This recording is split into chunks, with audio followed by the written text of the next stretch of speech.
तो नमस्कार प्यारे साथियों, स्वागत करता हूं आप सभी का अपने प्यारे यूट्यूब चैनल पावर ऑफ ज्ञान क्लासेस के आज के इस बेहतरीन सी क्लास में। तो प्यारे साथियों, आज हमारा जो लेक्चर है वो लेक्चर प्यारे साथियों 7वां है। इसके पहले हमने इस चैप्टर के 6 लेक्चर कर लिए हैं, यानी जैव प्रक्रम का जो चैप्टर है उसका हमने 6 लेक्चर कर लिए हैं। आज ये हम 7वां लेक्चर करेंगे।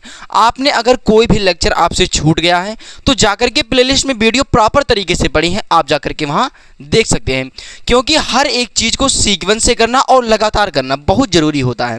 अगर आप चीज़ों को लगातार करेंगे तो आपका वो चीज़ करने का मन भी करेगा। अगर आप मान लीजिए पढ़ रहे हैं, अगर ये चीज़ें बैकलॉग हो जाती हैं, मतलब आपसे पीछे छूट जाती हैं, तो आपका भी पढ़ने का मन नहीं करता है। इसलिए डेली चीज़ों को पढ़िए, जितना मेरे द्वारा पढ़ाया जा रहा है उसको आप पढ़िए। तो आज के इस क्लास में हम किन किन टॉपिक पर बात करने वाले हैं उसको देख लेते हैं। देखिए, आज हम पढ़ेंगे रक्त क्या होता है, यानी ब्लड क्या होता है और ब्लड के प्रकार क्या होते हैं। आज हम क्या देखेंगे, ब्लड क्या होता है यानी रक्त क्या होता है और रक्त के प्रकार क्या होते हैं उसको हम देखेंगे। ये यहाँ से हमारे पेपर में लॉन्ग क्वेश्चन भी बन सकते हैं और शॉर्ट क्वेश्चन भी बन सकते हैं। यहाँ से बहुविकल्पी प्रश्न यानी एमसीक्यू यहाँ से एमसीक्यू बनने के भी क्या है, बहुत चांस रहते हैं। उसके बाद क्या है, प्लाज्मा व प्लाज्मा के कार्य क्या होते हैं। सबसे पहली बात, प्लाज्मा क्या होता है और प्लाज्मा के कार्य क्या होते हैं, इसको हमें जानना जरूरी होता है, क्योंकि यहाँ से भी टिप्पणी लिखने के लिए हमारे पेपर में आ जाता है कि प्लाज्मा किसे कहते हैं। तो देखिए, सबसे पहले हम देखेंगे रक्त क्या होता है, उसके बाद देखेंगे रक्त के प्रकार, उसके बाद देखेंगे हम प्लाज्मा क्या होता है, उसके बाद देखेंगे प्लाज्मा का जो कार्य होता है वो क्या होता है। तो सबसे पहले हम देखते हैं कि आखिरकार रक्त यानी ब्लड होता क्या है। तो हम देखते हैं रक्त यानी ब्लड होता क्या है। तो प्यारे साथियों, जो रक्त होता है वो सबसे पहली बात जो होता है वो कनेक्टिव टिश्यू होता है, यानी संयोजी ऊतक होता है। यहाँ पर जो ब्लड है वो मानी रक्त जो है वो कनेक्टिव टिश्यू होता है, यानी संयोजी ऊतक होता है। ये मैंने बता दिया आपको। और क्या होता है, जो ब्लड की मात्रा होती है वो शरीर में 5 से 6 लीटर रक्त हमारे शरीर में पाया जाता है। इतनी बात आपको क्लियर है। देखिए, हम यहाँ पर लिखते हैं हर एक चीज़ों को। सबसे पहली बात, जो रक्त है वो संयोजी ऊतक है। क्या है, संयोजी ऊतक होता है, या इसका अंग्रेजी में नाम है कनेक्टिव टिश्यू। क्या है, कनेक्टिव टिश्यू, CONNE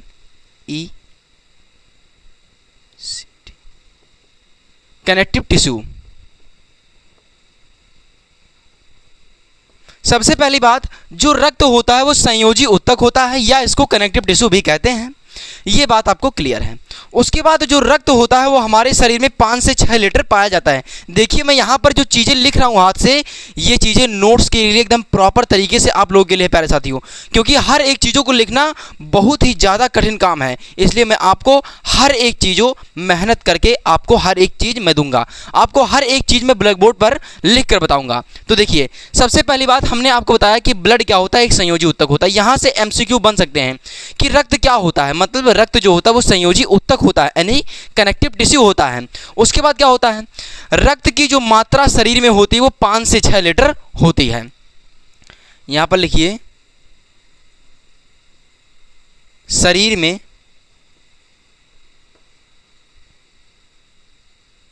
रक्त की मात्रा जो होती है 5 से 6 लीटर होती है। 5 से 6 लीटर होती है। हमने आपको बताया कि जो रक्त होता है वो संयोजी ऊतक होता है, यानी कनेक्टिव टिश्यू होता है। उसके बाद शरीर में रक्त की जो मात्रा होती है वो 5 से 6 लीटर होती है। उसके बाद क्या है, ब्लड की जो मात्रा होती है वो शरीर के भार का क्या होती है, 7% होती है। यहाँ से हर एक चीज़ में कॉन्सेप्ट कूट कर भरा है, ध्यान दीजिएगा। क्या है, शरीर में जो रक्त की मात्रा होती है वो शरीर के भार का क्या होता है, 7% होता है। यहां पर लिखिए, ब्लड की मात्रा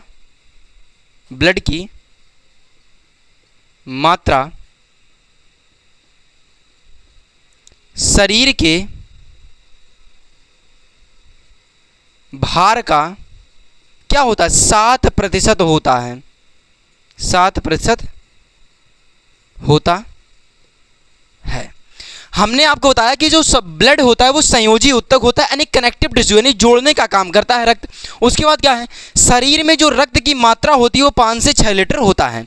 यहाँ मैंने आपको बताया संयोजी, संयोज मतलब क्या होता है, जोड़ने का काम कर रहा है। यहाँ पर नाम से ही पता चल रहा है संयोजी, यानी जोड़ने का काम हो रहा है। उसके बाद क्या है, शरीर में रक्त की जो मात्रा होती है वो 5 से 6 लीटर होती है। इतनी बात आपको क्लियर होगी।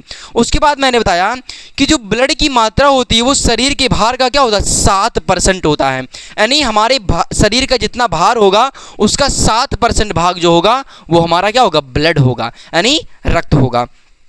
उसके बाद क्या है, उसके बाद जो है रक्त का जो पीएच मान होता है वो 7.4 होता है। ये हमारे पेपर में बहुत बार पूछा जा चुका है बहुविकल्पी प्रश्न में।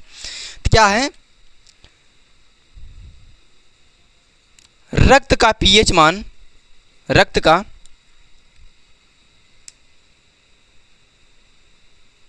पीएच मान जो होता है 7.4 होता है, 7.4 होता है। मतलब जो रक्त का जो पीएच मान होता है वो हमारे शरीर में क्या होता है, रक्त का जो पीएच मान होता है वो 7.4 होता है। ये जान लीजिए, बहुत ही ज़्यादा इंपॉर्टेंट, ये हमारे पेपर में बहुत बार पूछा जा चुका है कि रक्त का पीएच मान कितना होता है। मैं आपको अम्ल क्षारीय एवं लवण वाले को मतलब चैप्टर में आपको बताऊंगा, वो वाला चैप्टर पढ़ा करके, जो कि केमिस्ट्री का दूसरा चैप्टर है। ये पहले आप यहाँ पर समझिए, मैं उसको पढ़ाया नहीं हूँ लेकिन उसको मैं पढ़ाऊँगा। देखिए यहाँ पर क्या है, रक्त का जो पीएच मान है वो कितना होता है, 7.4 होता है। और मैंने आपको बताया कि ये बहुत बार हमारे पेपर में पूछा जाता है, बस विश्वास कीजिए, ये हमारे पेपर में बहुत बार पूछा जा चुका है। आपको अगर विश्वास नहीं हो तो आप क्वेश्चन बैंक उठा करके देख सकते हैं। ये रक्त का पीएच मान जान लीजिए, फेमस क्वेश्चन है बहुविकल्पी प्रश्न में। उसके बाद क्या है, महिलाओं की अपेक्षा जो पुरुष के शरीर में होता है रक्त का जो आधा लीटर अधिक होता है। मतलब महिलाओं के अगर शरीर में 2 लीटर खून है तो पुरुष के शरीर में कितना लीटर खून होगा, 2.5 लीटर। यानी महिलाओं के अगर शरीर में क्या होगा, आधा लीटर खून जो होगा वो अधिक होगा, किसके शरीर में, पुरुष के शरीर में। तो यहां पर लिखिए, महिलाओं की अपेक्षा पुरुष के शरीर में आधा लीटर खून क्या होता है, ज्यादा होता है।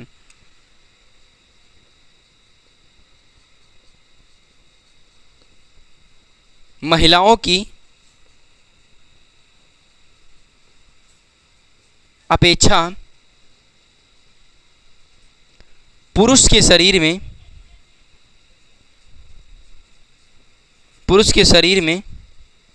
आधा लीटर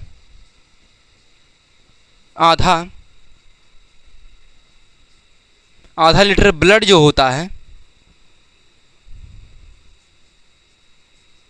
आधा लीटर ब्लड या जो रक्त होता है वो अधिक होता है।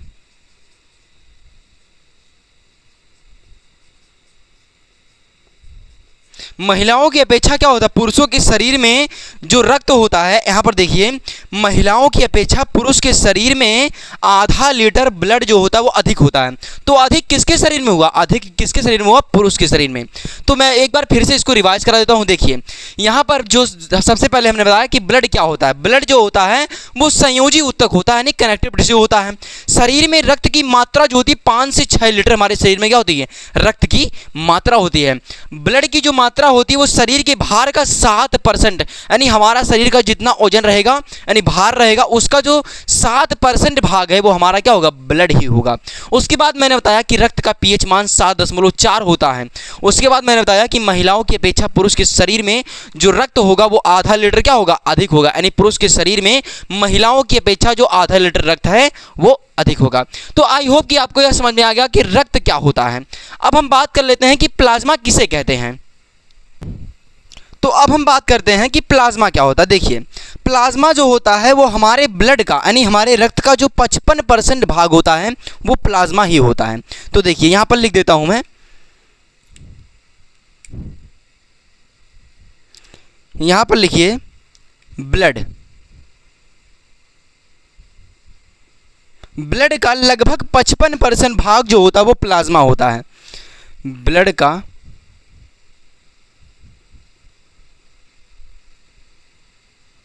लगभग 55% भाग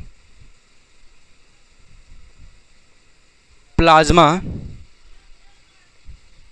ही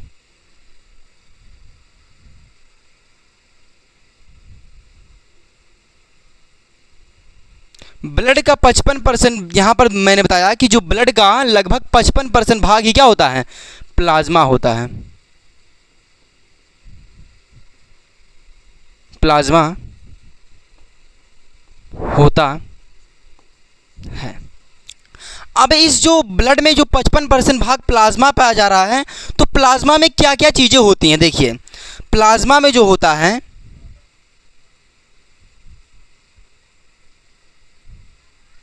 प्लाज्मा में 90% भाग जो होता है, 90% भाग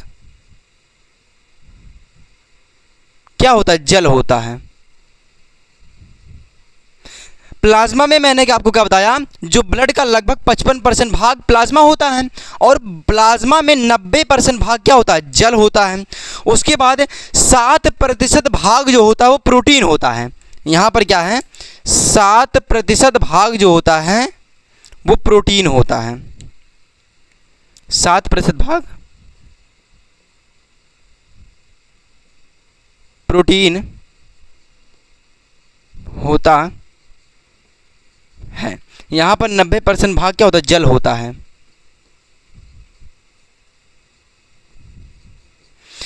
मैंने बताया कि ब्लड का लगभग 55% भाग प्लाज्मा होता है, 90% भाग जल होता है और 7% प्रोटीन होता है। उसके बाद 0.9% सैल्ट यानी लवण होता है।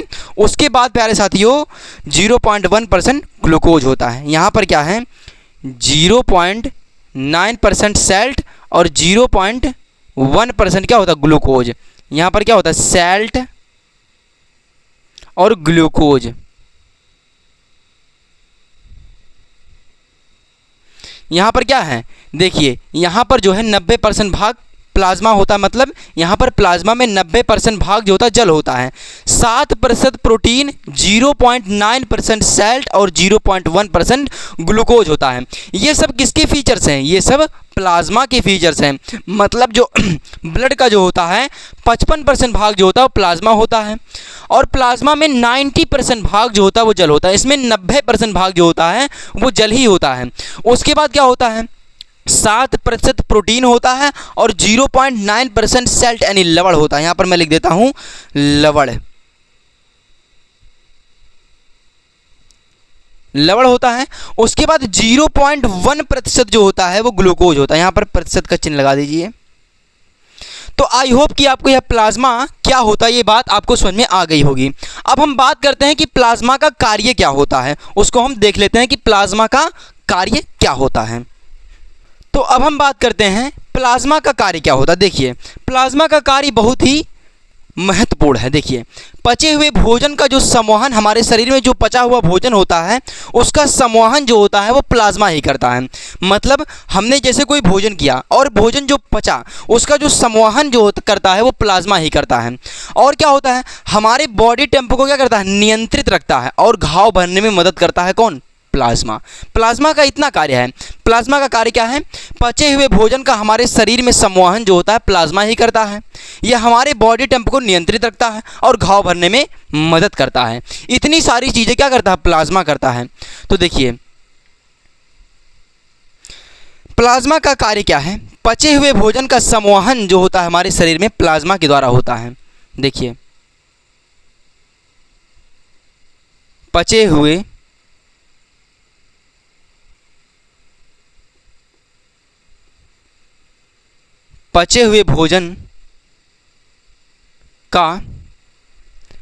भोजन का हमारे शरीर में संवहन, पचे हुए भोजन का हमारे शरीर में संवहन जो होता है, शरीर में संवहन प्लाज्मा के द्वारा होता है। प्लाज्मा के द्वारा होता है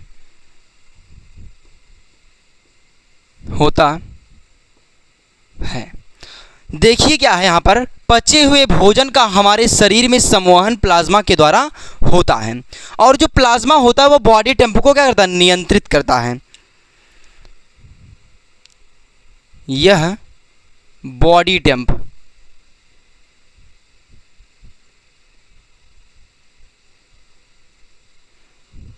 बॉडी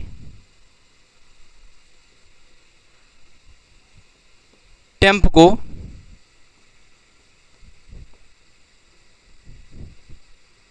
नियंत्रित करता है तथा घाव भरने में क्या करता है, मदद करता है। तथा घाव भरने में मदद करता है। मैंने आपको क्या बताया, मैंने आपको ये बताया कि पचे हुए भोजन का जो संवहन होता है वो प्लाज्मा के द्वारा होता है। जो पचा हुआ भोजन होता है हमारे शरीर में, उसका जो संवहन होता है वो प्लाज्मा के द्वारा ही होता है। यह बॉडी टेम्प को नियंत्रित करता है, यानी हमारा जो बॉडी टेम्परेचर होता है उसको क्या करता है, नियंत्रित करता है। और क्या करता है, तथा घाव भरने में जो होता है प्लाज्मा ही मदद करता है। उसके बाद हम बात करते हैं सीरम क्या होता है। देखिए यहाँ पर सीरम भी क्या होता है, इसको देख लीजिएगा।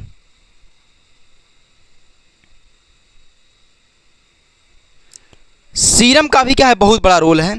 अगर इस प्लाज्मा में से हम फाइब्रोनोजन नामक प्रोटीन को निकाल लेते हैं, इस क्या होता है, प्लाज्मा में एक फाइब्रोनोजन नामक प्रोटीन होता है। अगर प्लाज्मा में से हम फाइब्रोनोजन नामक प्रोटीन अगर निकाल लेते हैं तो जो शेष प्लाज्मा बचा होता है वही क्या कहलाता है, सीरम कहलाता है। यहाँ पर मैं पहले लिख देता हूँ, देखिए प्लाज्मा में से फाइब्रोनोजन नामक प्रोटीन निकाल देने पर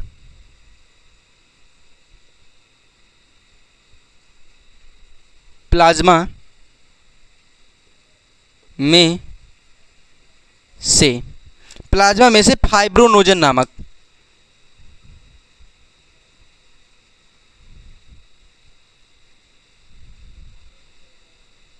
प्लाज्मा में से फाइब्रोनोजन नामक प्रोटीन निकालने पर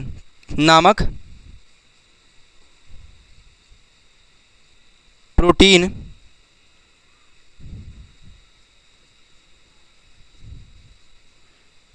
निकालने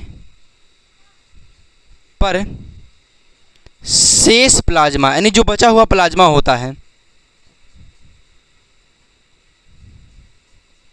शेष प्लाज्मा जो होता है सीरम कहलाता है। सीरम कहलाता है। यहाँ पर सीरम क्या होता है, अगर प्लाज्मा में से हम फाइब्रोनोजन नामक प्रोटीन को निकालने पर जो होता है शेष प्लाज्मा ही सीरम कहलाता है। तो सीरम आपको समझ में आ गया होगा और प्लाज्मा का कार्य आपको समझ में आ गया होगा। तो हम एक बार फिर से मैं इस चीज़ों को रिवाइज कर देता हूँ, उसको ध्यान से देख लीजिएगा। देखिए प्लाज्मा का कार्य क्या होता है, पचे हुए भोजन का हमारे शरीर में जो संवहन होता है वो प्लाज्मा के द्वारा होता है।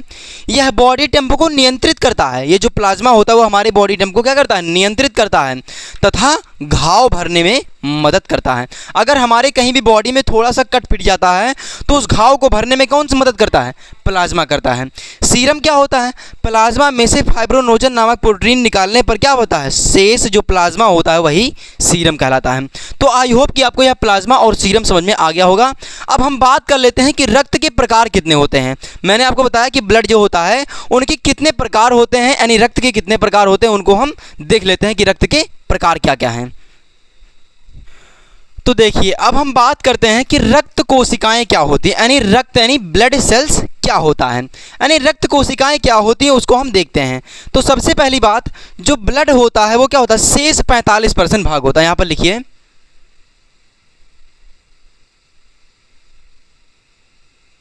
ब्लड जो होता है वो शेष 45% भाग होता है। 45%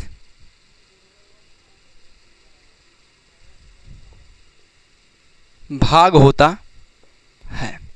जो ब्लड होता है वो शेष 45% भाग होता है। क्यों? क्योंकि इसमें में से हमने आपको 55% भाग क्या बताया, प्लाज्मा बताया, और प्लाज्मा का कार्य क्या होता है ये भी मैंने आपको बता दिया। तो अगर हम 100% पूरा होता, अगर 100% में से हम 55 को घटा देंगे तो बचेगा 45 ही। तो वही क्या है, ब्लड जो होता है वो शेष 45% भाग होता है। अब ब्लड जो होता है वो 3 अलग अलग प्रकार के होते हैं, यानी ब्लड जो होता है यानी रक्त जो होता है वो 3 अलग अलग प्रकार के होते हैं। कौन कौन से होते हैं देख लेते हैं। सबसे पहला जो होता है वो आरबीसी यानी रेड ब्लड सेल्स, और व्हाइट ब्लड सेल्स और ब्लड प्लेटलेट्स, 3 प्रकार के होते हैं। तीनों को देखिए डिटेल में। क्या है? Red blood cells, red blood cell, red blood cell, इसका जो शॉर्ट नाम होता है वो आर बी सी होता है। इसको हम हिंदी में कहते हैं लाल रक्त कोशिकाएं। क्या है? लाल रक्त कोशिकाएं, लाल रक्त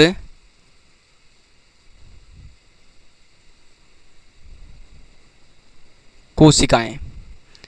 सबसे पहली बात, जो रक्त कोशिकाओं में पहला प्रकार है रक्त का वो रेड ब्लड सेल्स है, यानी इसका शॉर्ट नाम होता है आरबीसी।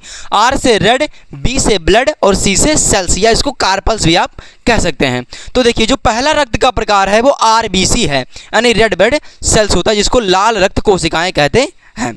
दूसरा क्या है? दूसरा जो होता है वो व्हाइट ब्लड सेल्स यानी श्वेत रक्त कणिकाएं होती हैं। White blood sales,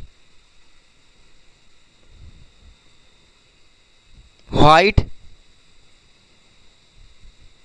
blood cell. White blood cell का शॉर्ट नाम जो होता है वो होता है WBC होता है, यानी इसका नाम जो होता है वो श्वेत रक्त कणिकाएं होती हैं। श्वेत रक्त कणिकाएं, या लिखिए आप कोशिकाएं लिखिए, यहां पर मैं कोशिकाएं लिख देता हूं।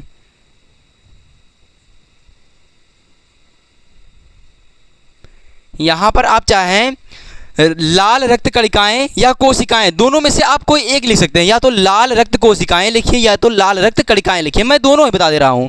देखिए यहां पर क्या है, रेड ब्लड सेल्स, या अगर कार्पल्स लिखेंगे तो आप क्या होगा, लिखेंगे कणिकाएं। अगर रेड ब्लड सेल्स लिखेंगे तो आप क्या लिखेंगे, लाल रक्त कोशिकाएं। आप दोनों में से कार्पल्स लिखिए या फिर कोशिकाएं लिखिए या फिर लाल रक्त कणिकाएं लिखिए, तीनों ही सही हैं। तो देखिए हमने क्या देखा, रेड ब्लड सेल्स यानी लाल रक्त कोशिकाएं, और व्हाइट ब्लड सेल्स यानी श्वेत रक्त कणिकाएं। व्हाइट मतलब क्या होता है, सफेद, और सफेद को क्या कहते हैं, श्वेत कहते हैं, श्वेत रक्त कणिकाएं। उसके बाद तीसरा क्या है, blood platelets, blood platelets, BLOOD, platelets.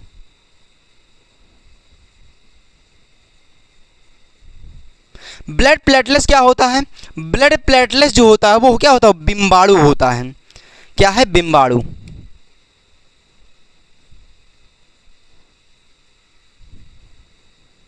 ये है क्या, रक्त के 3 प्रकार, 3 अलग अलग प्रकार के होते हैं रक्त। हमने आपको बताया कि रक्त कोशिकाएं जो होते हैं ब्लड में शेष 45% भाग होता है। उसके बाद ब्लड जो होते हैं वो 3 अलग अलग प्रकार के होते हैं। 3 अलग अलग प्रकार क्या है, पहला जो है आरबीसी, यहाँ पर देखिए क्या लिखा है, आरबीसी यानी रेड ब्लड सेल्स, लाल रक्त कोशिकाएं। उसके बाद डब्ल्यूबीसी, व्हाइट ब्लड सेल्स यानी श्वेत रक्त कणिकाएं। उसके बाद जो तीसरा होता है वो ब्लड प्लेटलेट्स यानी बिम्बाणु होता है। अभी हम तीनों के बारे में डिटेल में पढ़ेंगे, लेकिन आप यहाँ पर इन चीज़ों को पहले देखिए। हमने क्या देखा, आरबीसी यानी रेड ब्लड सेल्स, डब्ल्यूबीसी श्वेत रक्त कणिकाएं मतलब कोशिकाएं, या कणिकाएं कहिए या कोशिकाएं कहिए, बातें की हैं।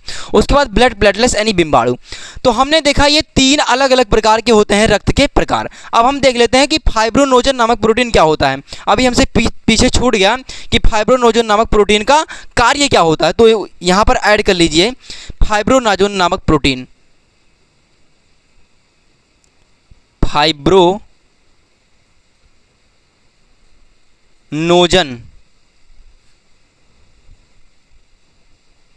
नामक प्रोटीन का कार्य। फाइब्रोनोजन नामक जो प्रोटीन होता है उसका कार्य क्या होता है उसको हम देखेंगे। तो फाइब्रोनोजन नामक प्रोटीन हमने आपको बताया था कि यहाँ पर फाइब्रोनोजन नामक प्रोटीन क्या होता है, वो जो प्लाज्मा में से फाइब्रोनोजन नामक अगर हम प्रोटीन निकाल लेते थे तो शेष प्लाज्मा क्या कहलाता था, सीरम कहलाता था। हम क्या निकालते थे, फाइब्रोनोजन नामक प्रोटीन निकालते थे। तो फाइब्रोनोजन नामक प्रोटीन का कार्य जो होता है वो ब्लड को थक्का बनाने में क्या करता है, मदद करता है, यानी ब्लड को जमाने में मदद करता है। देखिए यह प्रोटीन जो होता है, यह प्रोटीन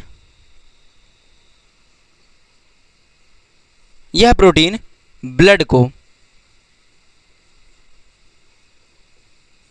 थक्का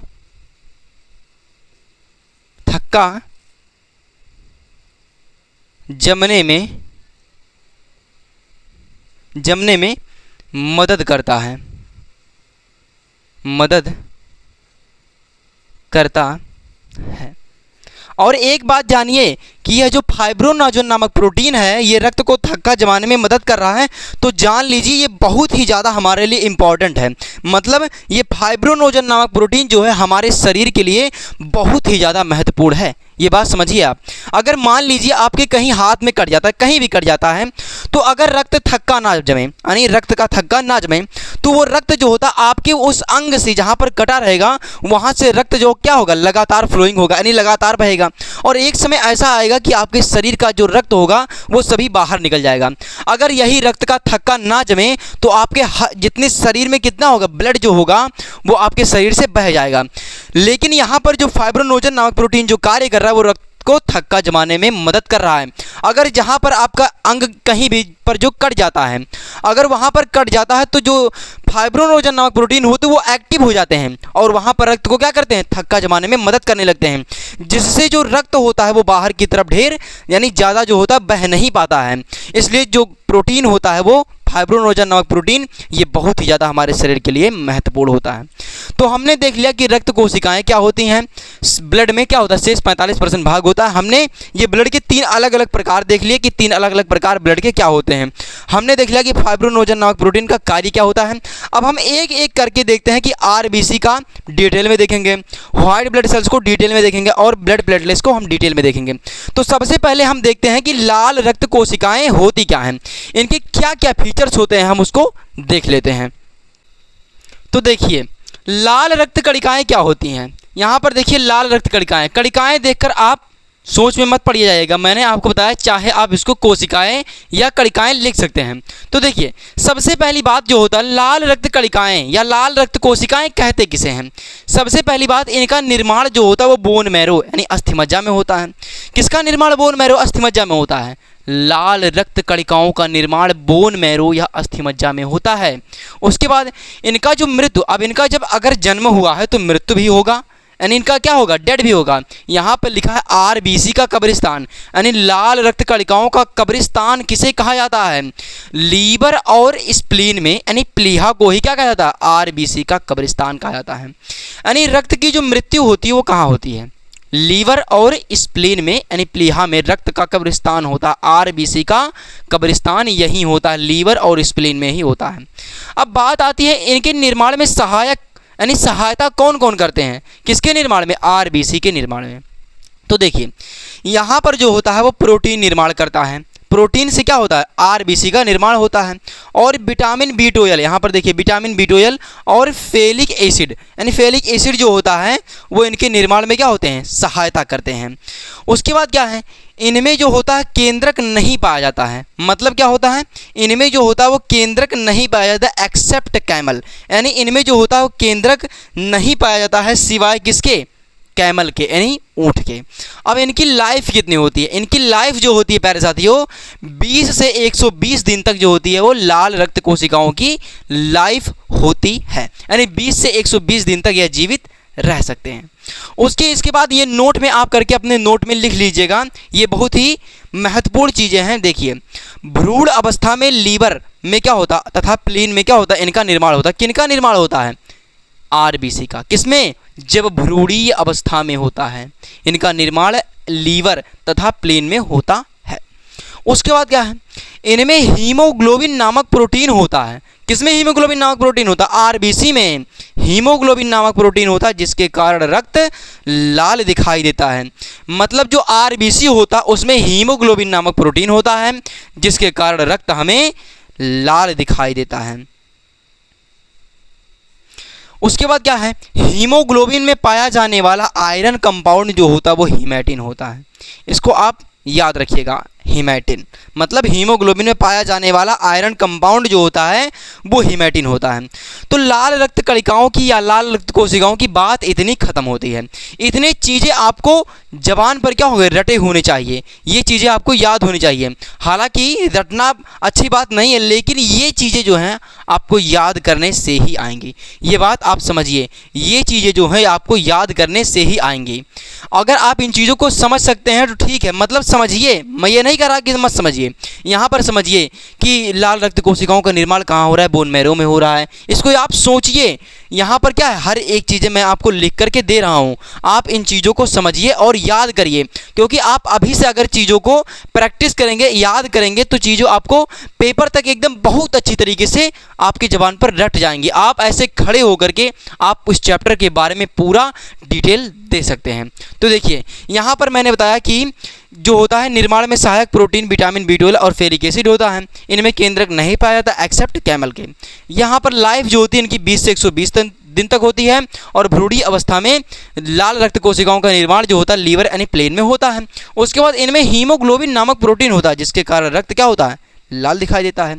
हीमोग्लोबिन में पाया जाने वाला आयरन कंपाउंड जो होता है वो हीमैटिन होता है। तो आई होप कि यह लाल रक्त कोशिकाएं जो हैं आपको समझ में आ गया होगा। अब हम बात करते हैं WBC के बारे में। WBC मतलब श्वेत रक्त कणिकाएं या श्वेत रक्त कोशिकाएं क्या होती हैं, उनको हम डिटेल में देख लेते हैं।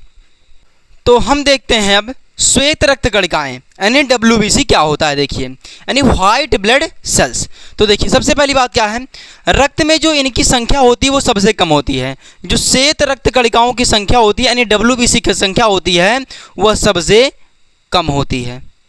रक्त में जो होता है वो सबसे कम होती है WBC की मात्रा, तथा जो होता है तथा आकार में सबसे बड़े होते हैं।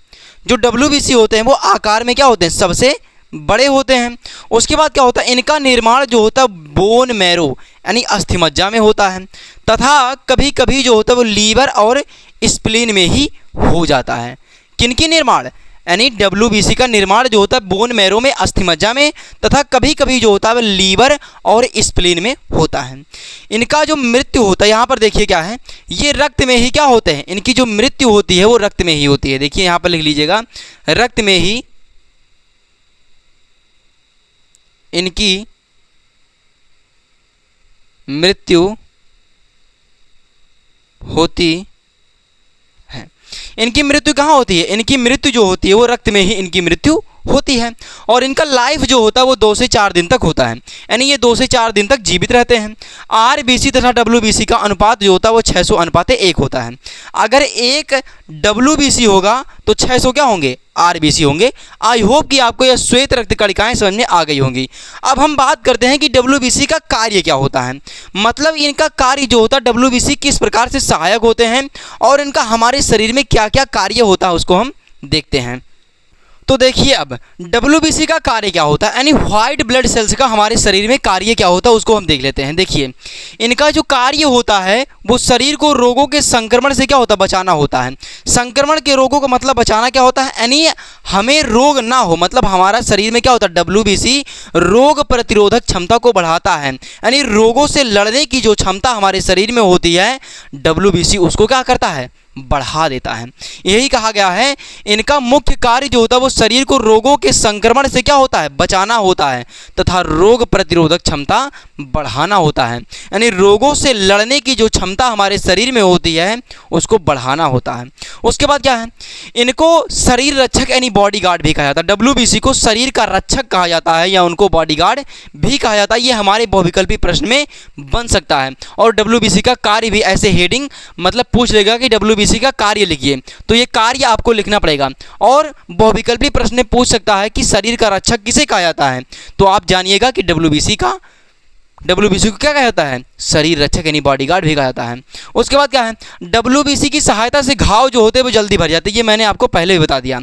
WBC की सहायता से क्या होते हैं, घाव जल्दी भर जाते हैं। और WBC का सबसे अधिक भाग जो होता है 60 से 70% जो होता है वो न्यूट्रोफिल कणिकाओं का क्या होता है, बना होता है। WBC का जो सबसे अधिक भाग होता है वो 60 से 70% न्यूट्रोफिल कणिकाओं का बना होता है। और न्यूट्रोफिल कणिकाएँ जो होती हैं वो रोगाणु तथा जीवाणुओं का क्या करती हैं, भक्षण कर लेती हैं। यानी न्यूट्रोफिल जो कणिकाएं होती हैं वो जीवाणुओं को नष्ट कर देती हैं और हमारे शरीर में जो होता है रोगाणु प्रवेश नहीं कर पाते हैं।